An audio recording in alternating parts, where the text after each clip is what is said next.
Located at the foot of the Malosa mountain range in Zomba, Malawi, stands a natural wonder steeped in history and mystery, the Chilema tree. The name Chilema comes from the Chichewa word for disabled. But why call such a thriving giant of nature disabled? The answer lies in the tree's remarkable and unusual growth pattern.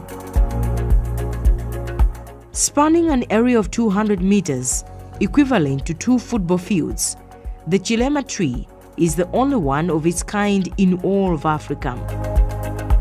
The Chilema tree stands as a natural wonder, a cultural icon, and a spiritual landmark, and will continue to be a living legacy for generations to come.